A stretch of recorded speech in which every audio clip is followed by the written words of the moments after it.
हाय students, अस्सलाम वालेकुम। I am your physics teacher Sabanwar. बेटा हमारा कोई फ़िज़िकल इंटरेक्शन नहीं हुआ ना, जिसकी वजह से आप मुझे जानती हो या मैं आपको जानती हूँ।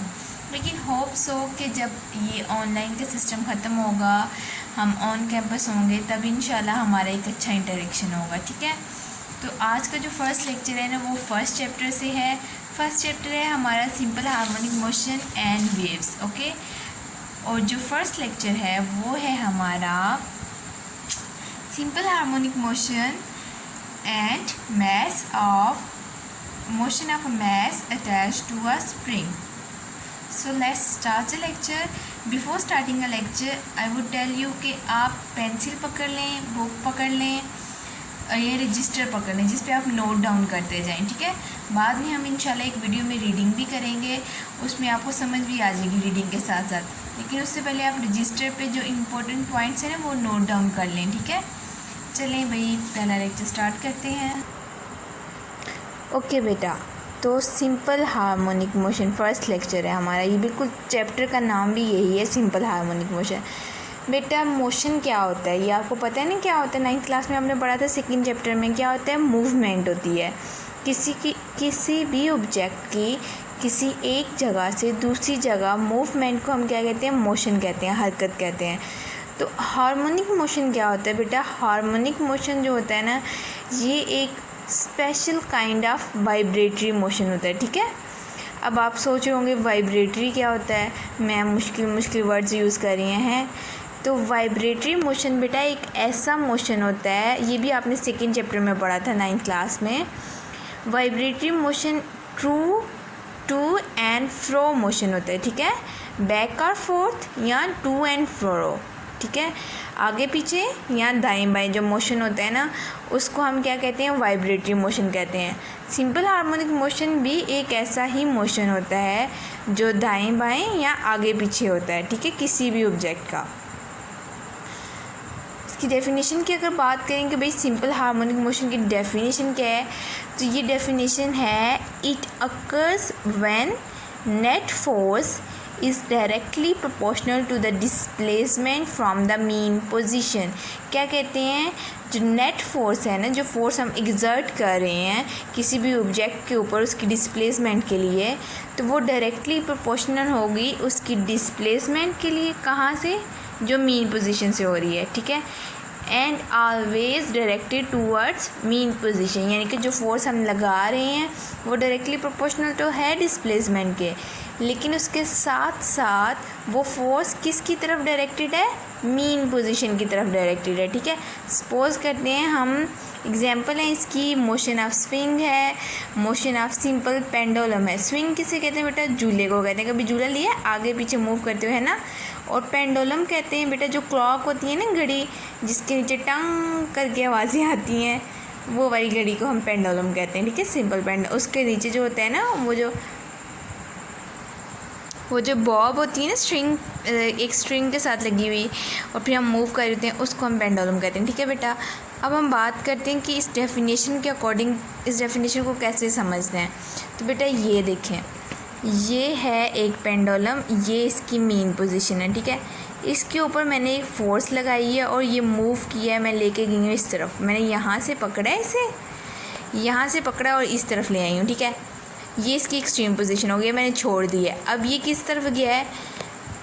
यहाँ पे था ना, एक्सट्रीम पे था, यहाँ पे मैं लेके आई थी, और यहाँ से ये किसकी तरफ गया है? मीन की तरफ। यानी कि जो फोर्स मैंने की है वो डायरेक्टली प्रोपोर्शनल है डिस्प्लेसमेंट की। जितनी मैंने फोर्स अप्लाई की है उतनी ज़्यादा डिस्प्लेसमेंट होगी, और साथ साथ वो फोर्स किसकी तरफ डायरेक्टेड है? मीन पोजीशन की तरफ डायरेक्टेड है। ठीक है, बाद में फिर ये मीन से एक्सट्रीम, फिर से मीन, एक्सट्रीम से मीन, और मीन से एक्सट्रीम, एक्सट्रीम से मीन, मीन से एक्सट्रीम, ऐसे मूव करता रहेगा। ठीक है, अब हम आगे बात करते हैं कि कंडीशंस क्या होती हैं किसी भी, हम देखते हैं ना स्कूल में आते हैं तो स्कूल में भी कुछ कंडीशंस होती हैं आने की, कि बेटा नीट एंड क्लीन यूनिफॉर्म हो, होमवर्क डन हो, यूनिफॉर्म में आ पाओ। इसी तरह ना सिंपल हार्मोनिक मोशन की भी कुछ कंडीशंस हैं। वो क्या कंडीशंस हैं वो भी हम पढ़ लेते हैं। तो बेटा बेटा conditions of simple harmonic motion की बात करें तो इसमें हमारे पास 3 तरह की कंडीशंस होती हैं। ठीक है, पहली कंडीशन क्या है बेटा? वो है acceleration is always directly proportional to the displacement. Acceleration क्या है, वो डिस्प्लेसमेंट की क्या होगा, डायरेक्टली प्रोपोर्शनल होगा, ठीक है। जितना ज़्यादा एक्सेलरेशन है उतनी ज़्यादा क्या हो रही है, डिस्प्लेसमेंट हो रही है। सेकंड कंडीशन, उतनी ज़्यादा डिस्प्लेसमेंट होगी, कंडीशन है, ठीक है। सेकंड कंडीशन क्या है कि acceleration of body is always या should be directed towards mean position. जितना एक्सेलरेशन है वो किसके डायरेक्टेड है, मीन पोजीशन की तरफ डायरेक्टेड है। कैसे डायरेक्टेड है बेटा, बेटा कैसे डायरेक्टेड है, ये देखें बेटा, ये एक पेंडुलम है ना, सिंपल पेंडुलम, ठीक है, हम ले रहे हैं पेंडुलम। तो यहाँ से ना मैंने इसे मूव किया है, इस तरफ मैंने फोर्स लगाई है, ठीक है। तो जो एक्सेलरेशन है ना वो तो ऑपोजिट मूव कर रहा है। डिस्प्लेसमेंट तो इस तरफ को कवर हुई ना, मैंने एक्स किया तो मैंने फोर्स लगाई, ऑब्जेक्ट को इस तरफ लेके गई, लेकिन जब मैंने फोर्स छोड़ दी तो एक्सेलरेशन किस तरफ को कवर हो रहा है बेटा, इस तरफ को कवर हो रहा है। क्या उन्होंने कहा, सेकंड कंडीशन में acceleration of body should be directed towards mean position, यानी कि जो एक्सेलरेशन है वो मीन पोजीशन की तरफ क्या होगा, डायरेक्टेड होगा। एक्सेलरेशन इज़ डायरेक्टली प्रोपोर्शनल किसके होगा, मीन पोजीशन एक्स के, लेकिन यानी कि डिस्प्लेसमेंट तो एक्स ने कवर की है। अब जो एक्सेलरेशन है ना वो क्या हो गया है, ऑपोजिट डायरेक्शन में चला गया फोर्स के, इसलिए हम उसे जो डिस्प्लेसमेंट कवर किया उसके साथ हम क्या साइन लगा देंगे, नेगेटिव साइन लगा देंगे, ठीक है। A is directly proportional to negative x, okay. Third condition है हमारे पास बेटा, this system should frictionless and executing SHM and have inertia and restoring force. क्या कहते हैं, सिस्टम जो है बेटा वो फ्रिक्शनलेस होना चाहिए और साथ साथ वो एग्जीक्यूट करे एसएचएम को, यानी कि सिंपल हार्मोनिक मोशन की कंडीशंस को, जो अबाव कंडीशंस है उसे फॉलो करे। एंड थर्ड पॉइंट क्या है कि इनर्शिया भी हो उस सिस्टम में और रिस्टोरिंग फोर्स भी। सिस्टम क्या है बेटा, ये पूरा जो पेंडुलम मूव कर रहा है ना बैक एंड फोर्थ या टू एंड फ्रो, तो ये एक सिस्टम क्रिएट कर रहा है, ठीक है। अब इस सिस्टम में क्या होना चाहिए, ये फ्रिक्शनलेस होनी चाहिए, रगड़ नहीं लगनी चाहिए, इनर्शिया होना चाहिए, रिस्टोरिंग फोर्स होनी चाहिए, और सबसे इम्पोर्टेंट बात एसएचएम यानी कि टू एंड फ्रो मोशन हो, वाइब्रेटरी मोशन हो, ठीक है। अब ये कंडीशंस कैसे फुलफिल होती हैं ये हम एक एग्जांपल के अकॉर्डिंग पढ़ेंगे। एग्जांपल कौन सी है बेटा, mass attached to a spring वाली, ठीक है, जो कि सेकंड टॉपिक है हमारे लेक्चर का बेटा। तो mass attach to a spring अब हम पढ़ेंगे बेटा। ये एक स्प्रिंग मैंने ले लिया, इसके साथ मैंने एक मैस अटैच कर ली, ठीक है। अब मैं नज़दीक कर रही हूँ ताकि आपको नज़र आए। तो ये मैस मैंने अटैच कर दी। अब मैं क्या कर रही हूँ, फोर्स लगा रही हूँ इस तरफ को, इस मैस को मैं इस तरफ को खींचूँगी, राइट साइड की तरफ, ठीक है। मैंने कुछ खींच लिया तो इसने क्या किया, कुछ डिस्प्लेसमेंट कवर की, यानी कुछ डिस्टेंस कवर किया, जिसे मैंने किसके साथ लिख लिया, एक्स के साथ। अब जब मैंने इसे छोड़ दिया, पहले मैंने स्ट्रेच किया, अब मैंने स्प्रिंग को क्या कर दिया, छोड़ दिया, तो ये स्प्रिंग क्या हो गया, कंप्रेस हो गया। अब यहाँ पे फिर इसने कोई डिस्प्लेसमेंट कवर की है मीन पोजीशन से, पहले मीन से एक्सट्रीम तक आई, यहाँ से यहाँ पे आई, तो एक्स हो गया। अब ये मीन पे नहीं गई, होना तो मीन पे रुकना चाहिए था। कैसा होता है टू एंड फ्रो मोशन में, आप कोई स्विंग ले रहे हो और बहुत तेज़ स्पीड में है तो वो क्या मीन पोजीशन पे आके रुक जाता है, नहीं, वो तो टू एंड फ्रो मोशन में जाता है ना, एक्सट्रीम टू एक्सट्रीम। मीन से मैंने एक्सट्रीम पे लिया, वो एक्सट्रीम जो है ना वो मीन पे तो गया लेकिन वहाँ पे रुका नहीं, फिर वो एक और एक्सट्रीम पोजीशन पे चला गया। अब यहाँ पे भी एक डिस्प्लेसमेंट कवर हुई है जिसे हमने किससे ले लिया, एक्स से कवर कर। ओके बेटा, अब हमने डिस्प्लेसमेंट को एक्स से रिप्रेजेंट कर लिया। अब हम लिखें, अब हमें पता होना चाहिए कि जो एक्सटर्नल फोर्स है ना वो किसके इक्वल है।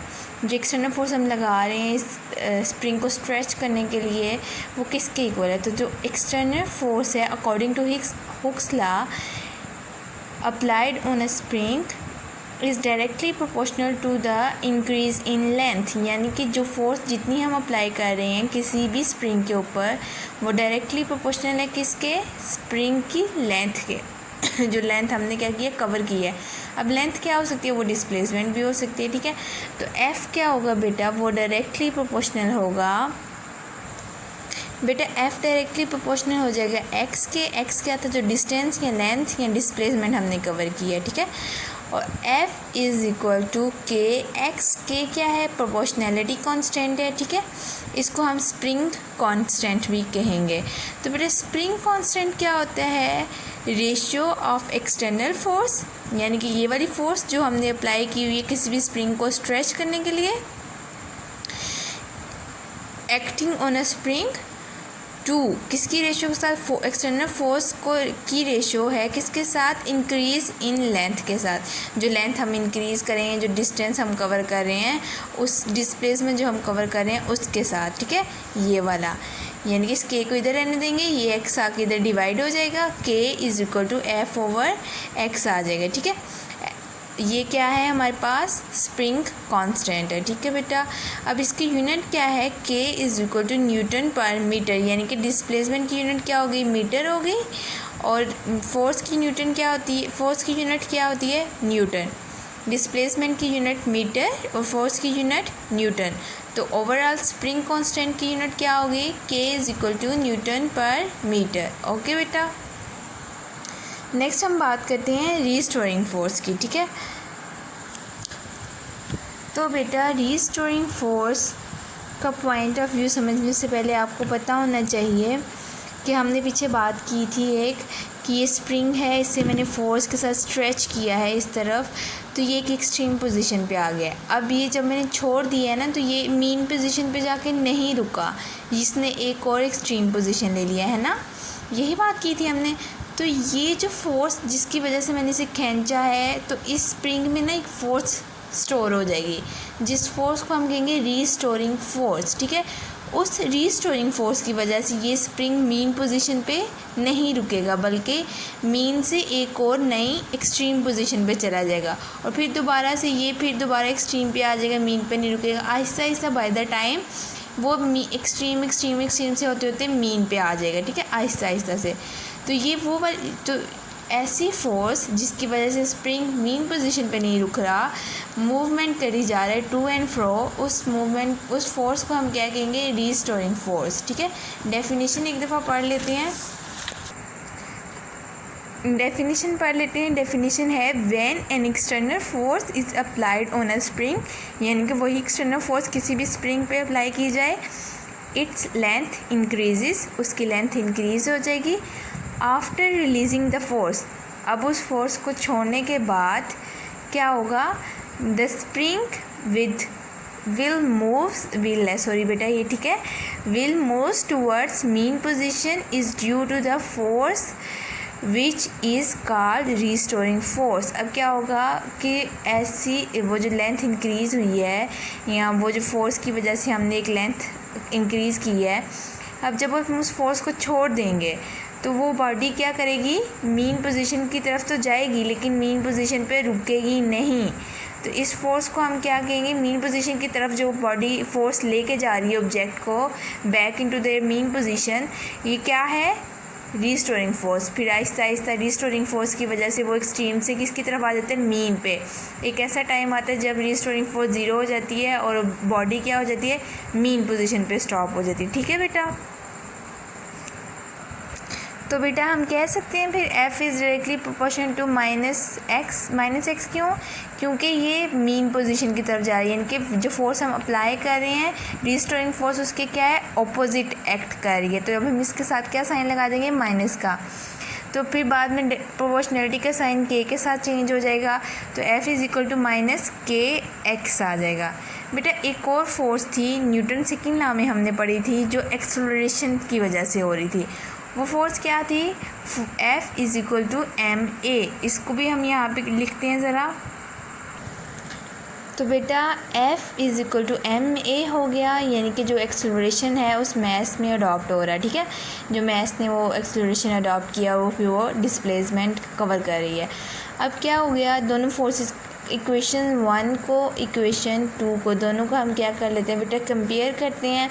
तो m a is equal to minus k x हो जाएगा, m इधर आके डिवाइड हो जाएगा k के साथ, तो ये जो होगा ना k ओवर m, ठीक है, नेगेटिव साइन निकाल दें, ये क्या हो जाएगा, एक कांस्टेंट हो जाएगा, ठीक है। जितना मैस है उतना स्प्रिंग कांस्टेंट हो जाएगा, ठीक है। ये कांस्टेंट वैल्यू निकाल दें, इसको अब हम ओमिट कर देते हैं, निकाल देते हैं। तो x जो a है ना एक्सेलरेशन, वो डायरेक्टली प्रोपोर्शनल किसके हो गया है हमारे पास, माइनस एक्स के। कैसे समझ आ गई कि k ओवर m हमने क्या ले लिए, कांस्टेंट एज्यूम कर लिया है तो बाकी जो वैल्यू होगी ना वो फिर डायरेक्टली रिलेशन, उसका एक डायरेक्ट रिलेशन बन जाएगा, ठीक है।